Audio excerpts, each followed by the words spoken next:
The Portland rain drummed steadily against the windows of my small apartment in the Pearl District as I stared at my phone, reading Rebecca's text for the third time. Maya, about your birthday party tomorrow, just don't expect anything special. We're all adults now. I set the phone down on my cluttered desk, surrounded by half-finished design projects and empty coffee cups. At 28, I thought I'd be past caring what my older sister thought of me, but Rebecca had this way of making me feel like I was still that awkward 15-year-old begging for her approval. You're overthinking again, came a gentle voice from behind me. Ryan appeared in the doorway, his dark hair still damp from the shower, wearing that faded Portland State University t-shirt that I'd been trying to steal from him for months. Even after 3 years together, the sight of him still made something flutter in my chest. Am I? I turned in my chair to face him, noting how he seemed distracted lately, his usual easy smile not quite reaching his eyes. Rebecca, she has this way of making me feel invisible, you know. Ryan moved closer, but instead of his usual immediate comfort, he seemed restless, running his hand through his hair, a nervous habit I'd learned to recognize. Maybe she's just stressed with that big case she's working on. Ryan, she's been like this my entire life. I stood up, wrapping my arms around myself as the autumn chill seeped through the old windows. Remember my college graduation? She spent the entire dinner talking about her promotion. My birthday last year? She forgot, until Mom called her. Outside, the Portland streetcar clanged past, its familiar sound usually comforting, but tonight adding to my restlessness. The city lights reflected off the wet pavement below, creating that distinctive Portland glow that had drawn me here after college. Look, Ryan said, and something in his tone made me turn. He was standing by the window now, his reflection ghost-like in the glass. Maybe this year will be different. Different how? I laughed, but it came out bitter. Ryan, you've met my family. You know how this goes.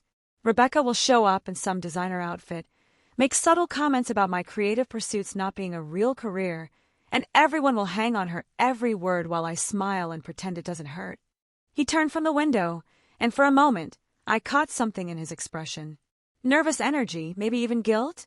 But it was gone so quickly I wondered if I'd imagined it. You know what bothers me most? I continued, moving to the small kitchen area of our studio apartment. It's not even that she's successful. I'm proud of her, actually. She worked hard to become a partner at that firm.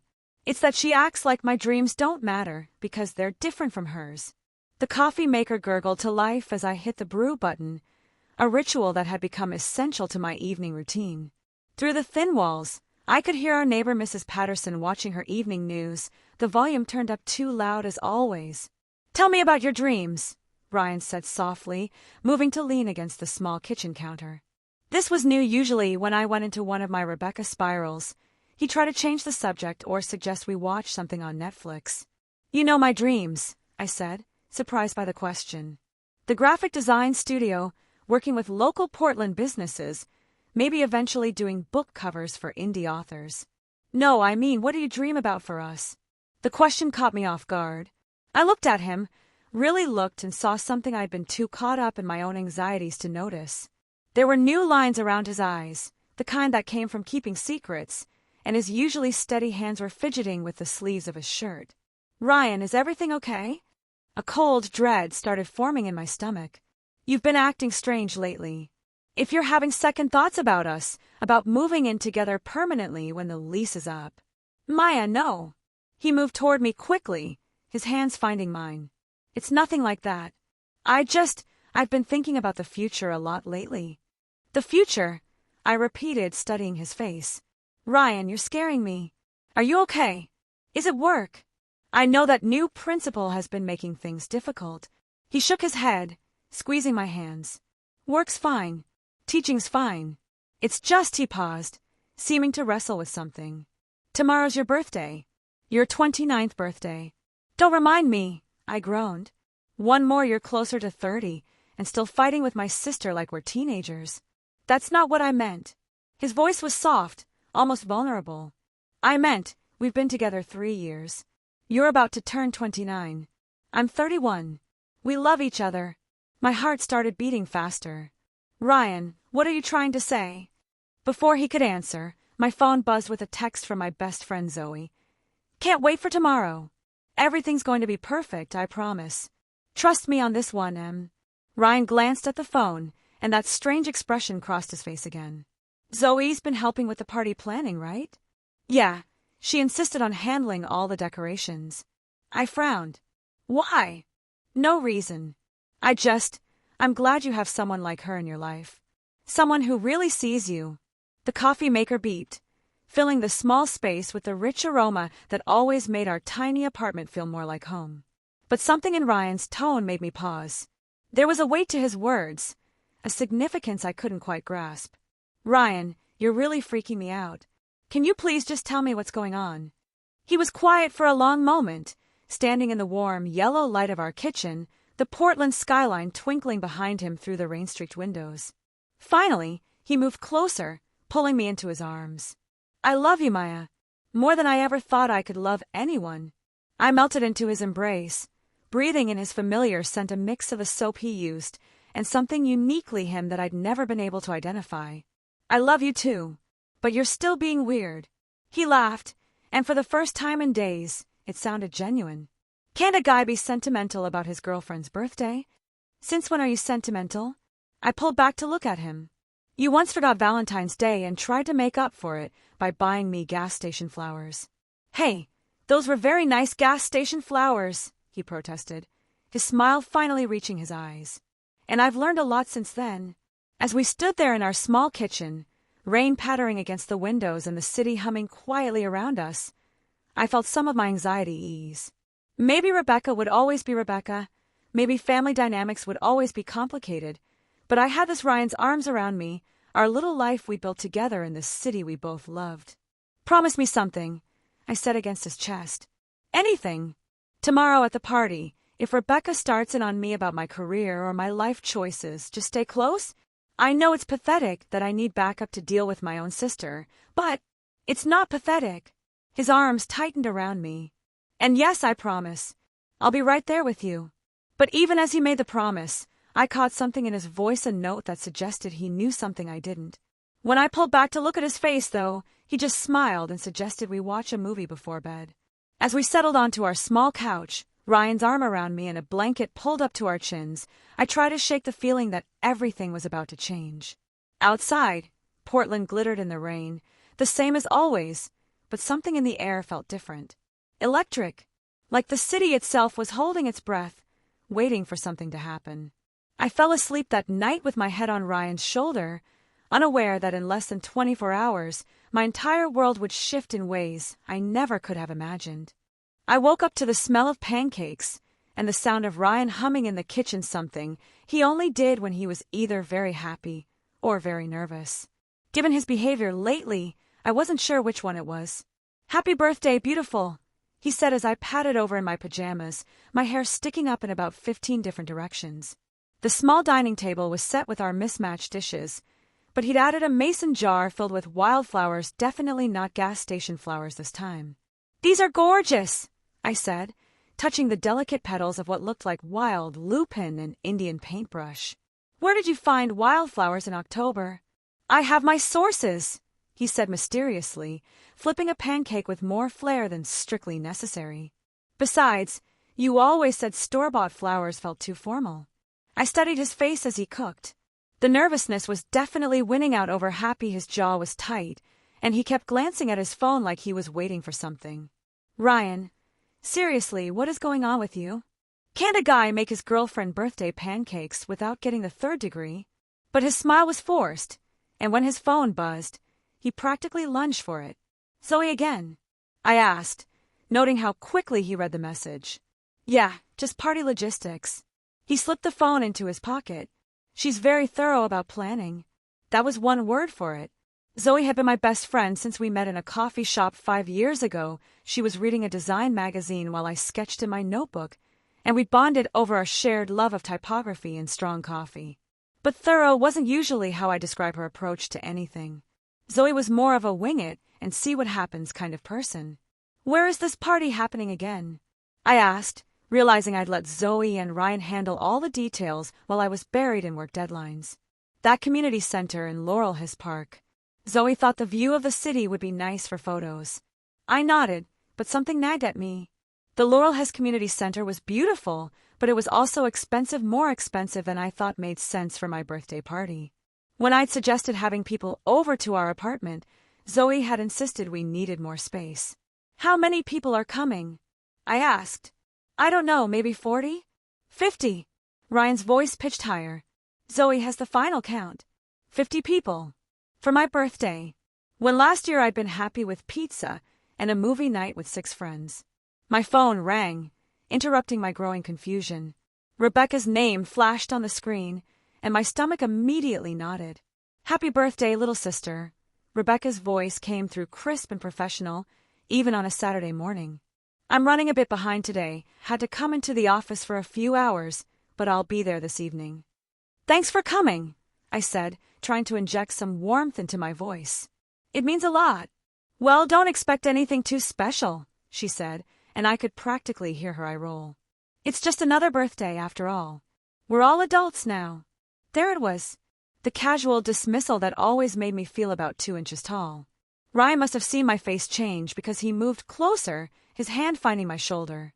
Right, I said, my voice smaller than I intended. Just another birthday. I'll see you tonight, Maya. Try not to stress too much about everything being perfect. It's really not that important in the grand scheme of things. She hung up before I could respond, leaving me staring at my phone with that familiar hollow feeling in my chest. She has a real gift, I said to Ryan, setting the phone down harder than necessary. For what? Making me feel like caring about anything is childish. I slumped into one of our kitchen chairs. God, Ryan, sometimes I wonder why I even bother. She's going to show up tonight in some perfect outfit, make polite conversation for exactly the right amount of time, and leave early because she has important work to do. Ryan was quiet for a moment, stacking pancakes on my plate with more precision than the task required. Maybe she'll surprise you.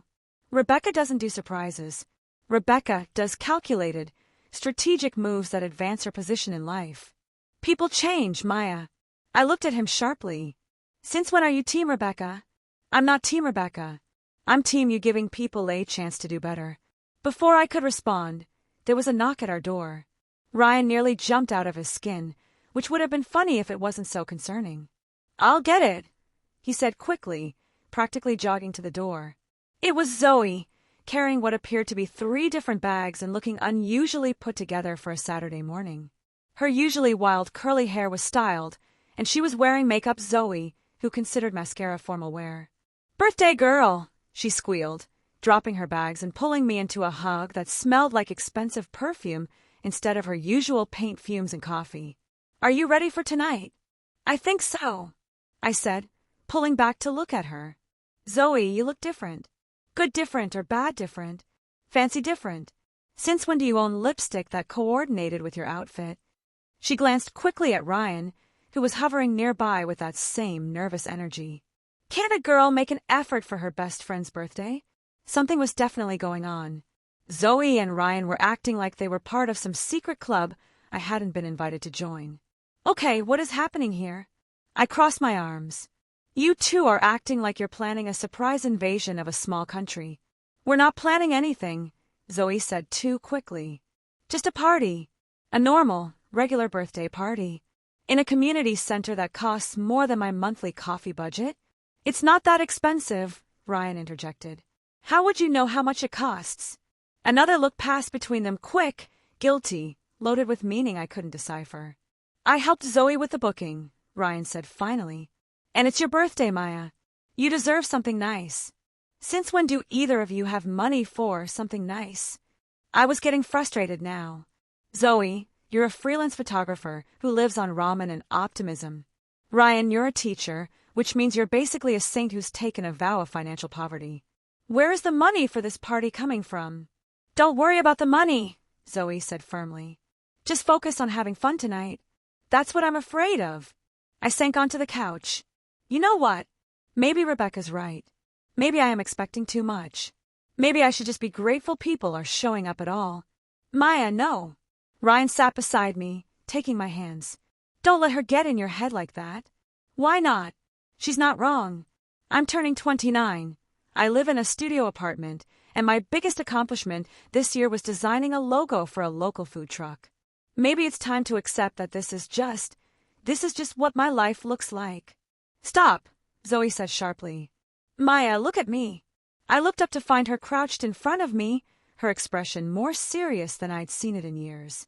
You are brilliant. Your designs are beautiful and meaningful, and they make people happy. You've built a life in a city you love with a man who adores you, and you have friends who would do anything for you. Rebecca's opinion doesn't get to define your worth. Then why does it feel like it does? Because she's your sister, and family has this way of keeping us stuck in old patterns, Ryan said softly. But that doesn't mean the patterns are true.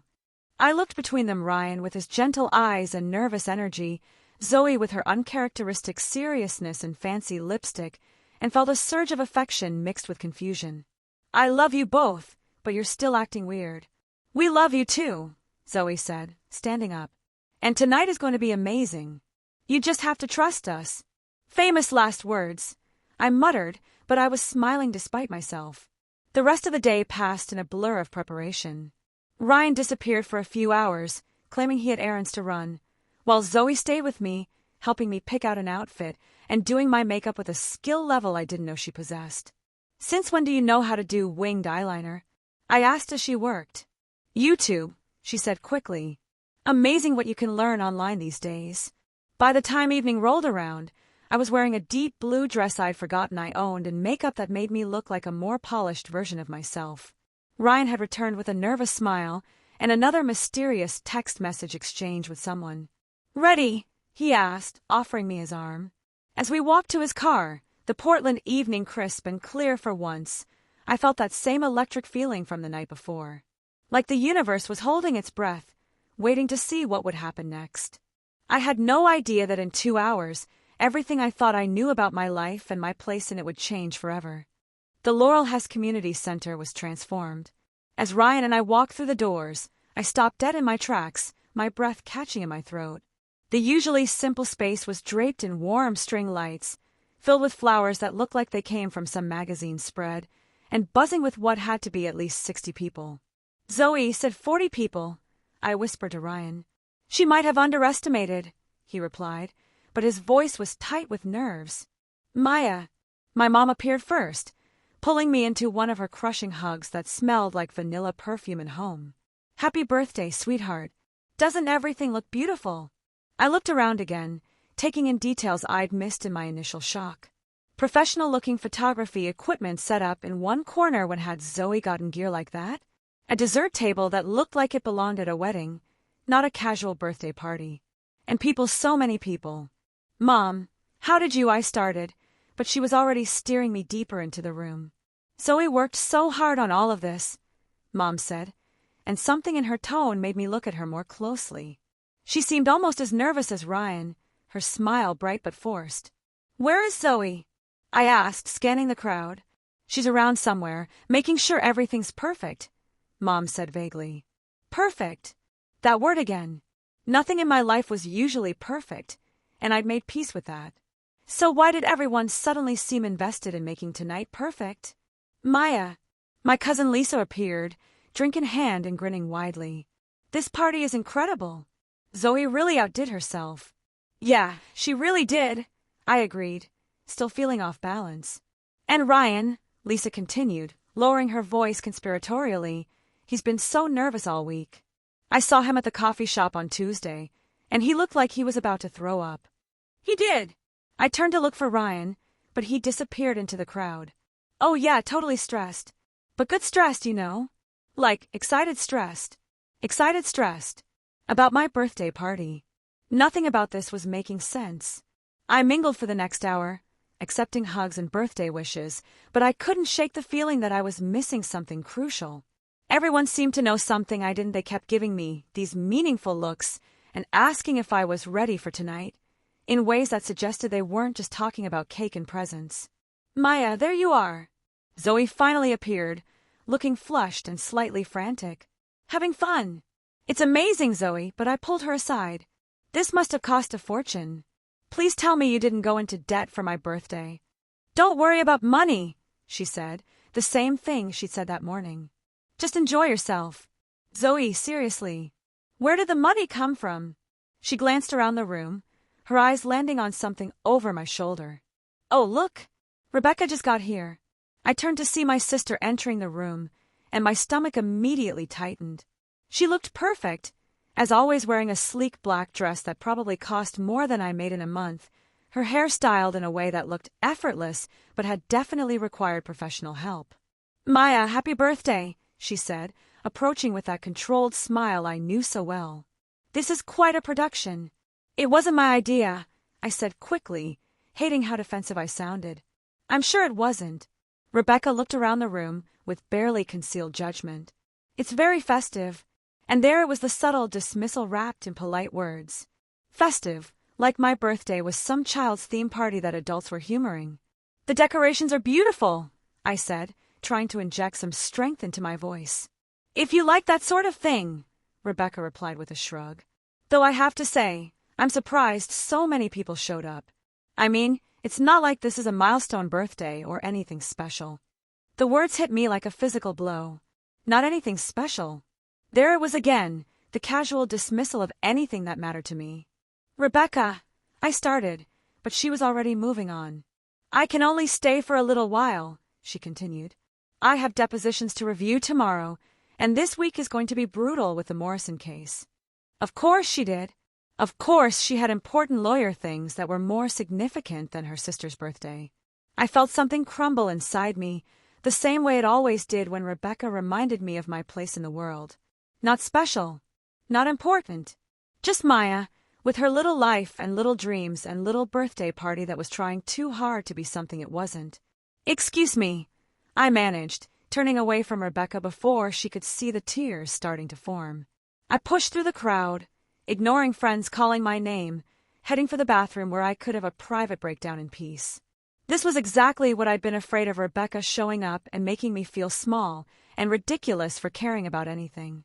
But before I could escape, I heard Zoe's voice over the music. "Excuse me, everyone. Could I have your attention for just a moment?" The room quieted, and I found myself trapped in the middle of the crowd, unable to disappear without making a scene. Zoe was standing near the dessert table, holding a microphone that definitely hadn't been there an hour ago. "I just wanted to say a few words about our birthday, girl," Zoe began, and I felt my face flush hot. "Maya, could you come up here?" "Oh no, that's okay," I called out, but people were already turning to look at me, smiling and applauding.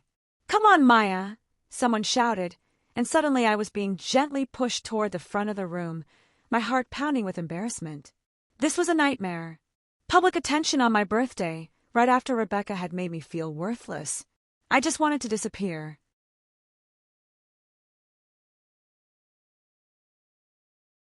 "Maya is one of the most talented, generous, caring people I know," Zoe continued as I reluctantly joined her at the front. "She deserves all the love in the world, and tonight." But I barely heard the rest of her words, because I'd spotted Ryan moving through the crowd. He was walking purposefully toward the front of the room, and there was something in his expression that made everything else fade into background noise. He looked terrified and determined and hopeful all at once. "Tonight is going to be very special," Zoe was saying, and suddenly I understood why her voice sounded strange. She was crying. Ryan reached the front of the room, and the crowd seemed to part naturally, creating a clear space around us. The entire room had gone completely silent, and I could feel 60 pairs of eyes watching us. "Maya," Ryan said, and his voice carried clearly in the sudden quiet. "3 years ago, you changed my life. You made me believe in love that's real and deep and honest." My heart stopped. This wasn't happening. This couldn't be happening. You make every day brighter just by being yourself. You see beauty in things other people miss. You care about people in ways that make the world a better place. He dropped to one knee. The crowd gasped a collective intake of breath that seemed to echo off the walls. I heard someone whisper, "Oh my God," and I thought distantly that it might have been me. "Maya," Ryan continued, pulling a small velvet box from his pocket, "will you marry me?" The world tilted sideways. Everything I'd been feeling, the confusion, the hurt from Rebecca's dismissal, the overwhelming sensation that everyone knew something I didn't, suddenly clicked into place. This wasn't just my birthday party. This was a proposal. Ryan had planned this entire thing, had worked with Zoe to create something beautiful and meaningful, had invited everyone we cared about to witness this moment. I looked down at him, kneeling in front of me with love shining in his eyes, and felt everything inside me shift and settle into a new configuration. "Yes," I whispered, then louder. "Yes, oh my God, yes." The room erupted. People cheered and cried, and applauded as Ryan slipped the ring onto my finger, a simple, perfect solitaire that caught the light from all those string lights Zoe had hung. As he stood up and pulled me into his arms, I caught sight of Rebecca in the crowd. Her face had gone completely white, her expression shocked, and, unless I was imagining it, maybe even a little ashamed. "I love you," Ryan murmured against my ear as the noise swirled around us. "I love you too," I managed through my tears. "But I can't believe you planned all this." "I had help," he said, grinning at Zoe, who was openly sobbing while trying to take pictures. As friends and family surrounded us with hugs and congratulations, I felt something fundamental shift inside me. This wasn't just about Ryan proposing, though that was wonderful and overwhelming and perfect. It was about realizing that I was loved, truly loved, by people who thought I deserved something special. Rebecca's words from earlier echoed in my mind. Don't expect anything special. But here I was, surrounded by special. Surrounded by people who had worked together to create this moment for me. Maybe Rebecca was wrong. Maybe I did deserve special things. Maybe my life and my happiness and my dreams were worth celebrating after all. The night was far from over, but already I could feel it changing me in ways I was only beginning to understand. The next hour passed in a blur of congratulations, tears, and champagne that someone had apparently been keeping hidden until the right moment. My hand felt strange with the weight of the ring, and I kept catching myself staring at it, still hardly believing this was real. "I can't believe you all kept this secret," I said to Zoe as she hugged me for about the 10th time. "How long have you been planning this?" "Months," she laughed, wiping tears from her cheeks. "Ryan came to me in July, completely panicked about how to make it perfect. He had all these elaborate ideas, hiring a flash mob, renting out a restaurant, even suggesting we stage a fake emergency so he could propose while saving you. Please tell me you talked him out of the fake emergency. I told him you'd probably murder him if he gave you a heart attack before proposing." Zoe grinned. "But the party idea, that was perfect. Everyone who loves you, all in one place, celebrating you. That's what you deserved." Deserved.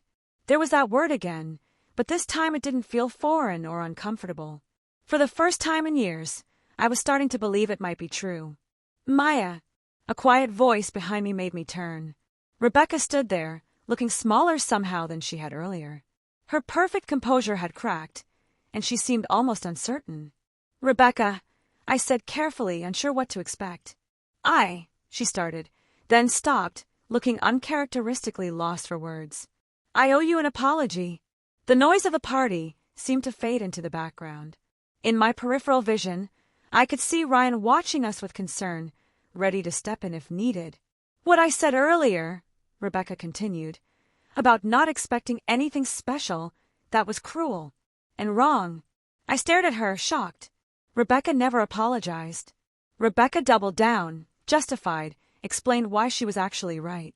She didn't admit to being wrong. "I've been watching tonight," she said, gesturing toward the room full of our friends and family. "Watching how many people love you, how happy Ryan is, how much effort everyone put into making this perfect for you. And I realized..." She paused, and for a moment she looked like the big sister I remembered from childhood, before law school and career ambition had built walls between us. "I realize I've been a terrible sister. Rebecca, no, let me say this." She took a shaky breath. "I've been so focused on my own life, my own success, that I've made you feel small. I've dismissed your dreams because they're different from mine. I've acted like love and happiness and creativity don't matter as much as billable hours and partnership tracks." I felt tears starting again, but these were different from the happy tears of the proposal. These came from a deeper place, from years of feeling like I didn't measure up.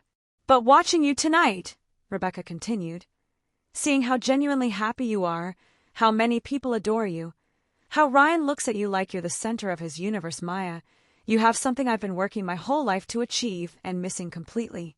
"What's that?" I whispered. "You know how to be loved. And more importantly, you know how to love other people in a way that makes them feel seen and valued and special." She smiled, and it was the most genuine expression I'd seen from her in years. I've been so busy trying to be impressive that I forgot how to be happy. I didn't know what to say. This vulnerable, honest version of my sister was someone I barely recognized but had been missing without realizing it. "I'm proud of you," Rebecca said simply. "I'm proud of the life you've built, the person you are, the love you found. And I'm sorry it took me so long to tell you that." Before I could respond, she pulled me into a hug, not the perfunctory shoulder pat she usually gave, but a real hug, tight and warm and full of years of unspoken affection. "I love you, little sister," she murmured against my hair. "I love you too," I managed through my tears. When we pulled apart, Ryan was there with tissues and a soft smile. "Everything okay?" he asked gently. "Everything's perfect," I said and meant it. The rest of the evening took on a dreamlike quality. I floated from conversation to conversation, accepting congratulations and admiring my ring with friends, but also having real conversations with people I'd been too insecure to connect with deeply before. My college friend, Natalie, told me she'd always admired my courage to pursue creative work. My neighbor from the apartment building said my designs for the community garden flyers had convinced her to volunteer for the first time in years. Even my mom's friend Patricia, who I'd always thought barely tolerated me, pulled me aside to say she'd been following my Instagram and loved seeing my artwork. I had no idea so many people were paying attention to what I do, I told Ryan as we danced to a playlist Zoe had clearly spent hours crafting. "People have always been paying attention," he said, spinning me gently. "You just couldn't see it, because you were too busy listening to the one voice telling you that you weren't enough." I glanced over at Rebecca, who was actually laughing at something my uncle was saying. When was the last time I'd seen her genuinely laugh? "She's different tonight," I observed. "People can change," Ryan said. "Sometimes they just need a reason to want to." "And what was her reason?" He smiled, pulling me closer. "Seeing her sister truly happy, surrounded by people who love her. It's pretty compelling evidence that maybe she's been wrong about what matters." As the night wound down, people began to leave with final hugs and promises to get together soon. Zoe was packing up her camera equipment, professional equipment. I now realized that she borrowed specifically for tonight. "Zoe," I called out, walking over to help her. "This camera equipment, you didn't buy all this just for tonight, did you?" She looked sheepish. "Okay, so maybe I've been saving up for months. And maybe I borrowed some things from a photographer friend. And maybe," she trailed off, biting her lip. "Maybe what? Maybe I've been thinking about taking my photography more seriously. Like, actually starting a real business instead of just doing it as a hobby." She looked nervous, vulnerable in a way that reminded me of how I felt whenever I talked about my design dreams. Seeing you chase your creative goals, even when Rebecca and other people made you feel like they didn't matter, it inspired me. I felt a warmth spread through my chest. "Zoe, that's amazing. Your photos tonight were incredible." "You think so?" Her face lit up. "Because I was thinking, maybe we could collaborate sometime. Your design work, my photography. We could be like a creative power team." "I would love that," I said, and realized I meant it completely. For the first time in years, I felt excited about the future instead of anxious about it. Rebecca appeared beside us, having changed from her heels into flats she'd apparently kept in her purse. "Maya, I'm heading out," but she hesitated. "Would you and Ryan like to have dinner next week? Just us. No work talk, no distractions. I'd like to hear more about your projects, your plans." "Really?" I couldn't hide my surprise. "Really? I've missed a lot of years of being a good sister. I'd like to try to make up for some of that if you'll let me." After she left, Ryan and I were among the last to go. We stood in the empty community center, surrounded by the remnants of what had been the most perfect night of my life. String lights still twinkled overhead, and a few forgotten flowers lay scattered on tables. "I can't believe you planned all of this," I said, leaning against him. "The venue, coordinating with Zoe, getting everyone here. I wanted it to be perfect," he said simply. "You deserve perfect." It was perfect, but not because of the decorations or the venue or even the surprise. I turned in his arms to look at him. It was perfect because it was real, because it came from love. "Does that mean you're okay with being engaged to a teacher who planned a proposal at a community center instead of somewhere fancy?" I laughed. "Ryan, If you had proposed at the top of the Eiffel Tower with a mariachi band, it wouldn't have meant as much as tonight did. This was us. Our people. Our city, our love story. Good, he said, kissing me softly. Because I was really hoping you wouldn't want to change anything about our life together. Well, I said thoughtfully, there is one thing I want to change. His face fell slightly. What's that? I want to stop being afraid of taking up space. I want to stop apologizing for wanting things, for caring about things, for believing I deserve good things. I looked around the room one more time. Tonight showed me that I have people who think I'm worth celebrating. I want to start believing them. You are worth celebrating, Ryan said firmly. Every single day. We drove home through the quiet Portland streets, the city looking different somehow in the aftermath of everything that had changed. The rain had stopped, and the streetlights reflected off wet pavement in a way that made everything look magical. Back in our small apartment, I sat on our couch still wearing my blue dress and my new engagement ring, surrounded by cards and small gifts from the party. Ryan was making tea in the kitchen, humming again, but this time I knew it was from happiness, not nerves. Ryan, I called out, how long have you been planning to propose? Honestly, since about 6 months after we started dating, he said, appearing in the doorway with 2 steaming mugs. But I wanted to wait until I was sure you knew how much you were loved. Not just by me, but by everyone in your life. What do you mean? He sat beside me, choosing his words carefully. I could see how much Rebecca's opinion affected you. How you'd shrink after talking to her. How you'd question whether your dreams were valid or important. I didn't want to propose until I knew you could see yourself the way everyone else sees you. And how is that? Brilliant, talented, kind, worthy of every good thing life has to offer. He smiled. Tonight, when you were talking to people, accepting their congratulations, I could see it finally clicking for you. You weren't deflecting compliments or making self-deprecating jokes. You were just receiving love, like you finally believed you deserved it. I thought about the conversations I'd had throughout the evening, really thought about them. He was right. For once, I hadn't automatically dismissed praise or assumed people were just being polite. I'd actually listened and believed. So the proposal wasn't just about us getting engaged, I said slowly. It was about me learning to value myself. It was about celebrating you in a way that made it impossible to ignore how much you're loved, Ryan corrected.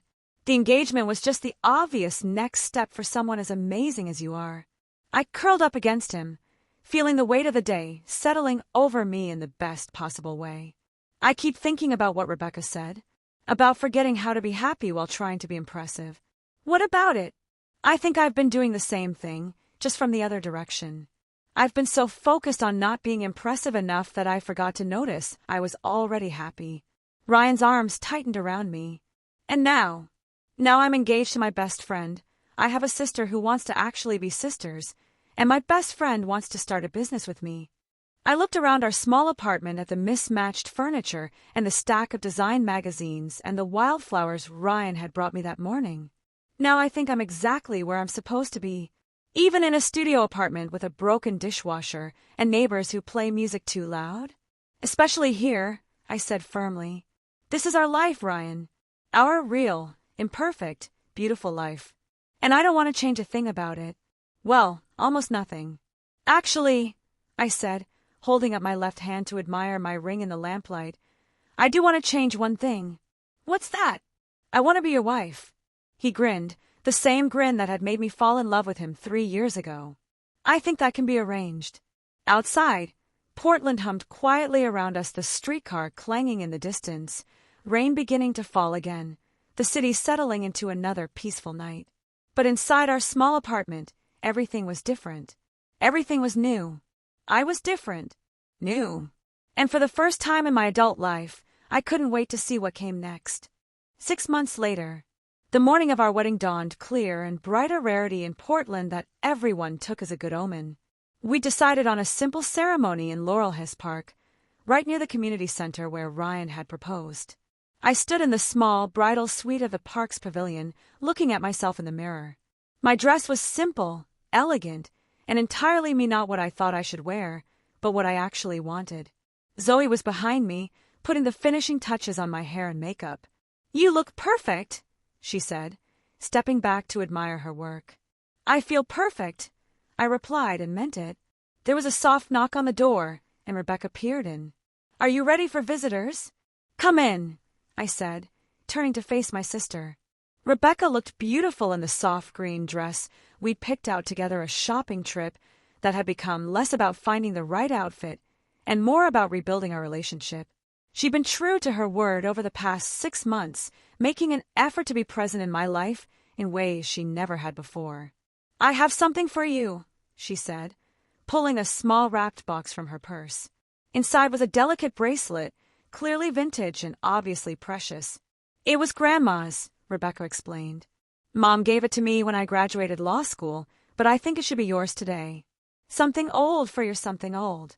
I felt tears prick my eyes as I held the bracelet. Our grandmother had been the one person who'd always made both Rebecca and me feel equally special, equally loved. "Rebecca, I can't take this. Mom gave it to you for your graduation. And I'm giving it to you for your wedding," she said firmly, fastening it around my wrist. "Besides, I've learned that the most important achievements aren't always the ones you can put on a resume." "Look at you, getting all sentimental," I teased, but my voice was thick with emotion. "Don't get used to it," she replied, but she was smiling. Another knock interrupted us, and Zoe opened the door to reveal Ryan's best man, his brother Tom. "Sorry to interrupt," Tom said, "but the groom is getting antsy and wants to know if he can see his bride yet." "Absolutely not," Zoe said firmly. "It's bad luck. Tell him he'll see her when she walks down the aisle in 10 minutes. After Tom left, I took one last look in the mirror. The woman looking back at me was confident, radiant, surrounded by love. She looked like someone who knew she deserved good things. "Ready?" Zoe asked. "Ready," I confirmed. We walked out into the park, where chairs were arranged in a simple semicircle facing a natural arch of trees. The guest list was small, just family and our closest friends, but every seat was filled with people who had celebrated with us that night 6 months ago. And there at the front was Ryan. He was wearing the navy suit we'd picked out together, and when he saw me, his face lit up with that same joy I'd seen the night he proposed. As I walked down the aisle, I caught glimpses of faces in the crowd. My parents, beaming with pride, Zoe's photographer friend capturing every moment, my uncle, the one who'd made Rebecca laugh at the engagement party, giving me a thumbs up. But mostly I looked at Ryan, at the man who'd seen me clearly when I couldn't see myself, who'd planned the perfect proposal not to impress anyone but to show me how loved I was, who'd spent 3 years proving that I was worth choosing every single day. When I reached him, he took my hands and whispered, "You look incredible." "So do you," I whispered back. The ceremony was simple and perfect. We'd written our own vows, promises that were honest and real and entirely us. When the officiant pronounced us married, Ryan kissed me with the enthusiasm of someone who'd been waiting his whole life for this moment. As we walked back down the aisle as husband and wife, I felt that same electric feeling I'd experienced the night of my birthday party. Like the universe was celebrating with us, like everything was exactly as it should be. At the reception held in the same community center where we'd gotten engaged, Rebecca stood to give a toast. 6 months ago," she began, "I told my sister not to expect anything special for her birthday. I was wrong then, and I was wrong about a lot of things for a lot of years." She looked directly at me, her eyes bright with unshed tears. "Maya taught me that special isn't about expensive or impressive or important in the eyes of the world. Special is about love that shows up, friends who scheme together to create perfect moments, and the courage to believe you deserve good things." She raised her glass. "To Maya and Ryan, who prove every day that the most special thing in the world is a life built on love." As everyone toasted, I felt Ryan's hand squeeze mine. I looked around the room at Zoe, who'd become not just my photographer but my business partner in a thriving creative agency, at my parents, who'd never been prouder, at Rebecca, who'd become the sister I'd always wanted her to be. "What are you thinking about?" Ryan asked softly. "I'm thinking about that night 6 months ago," I said, "when you proposed and everything changed. Any regrets?" I looked at my husband, and felt my heart overflow with certainty. "Just one," I said. His face fell slightly. "What's that?" "I regret that it took me so long to believe I deserved this happiness. Ryan's smile could have powered the entire city of Portland.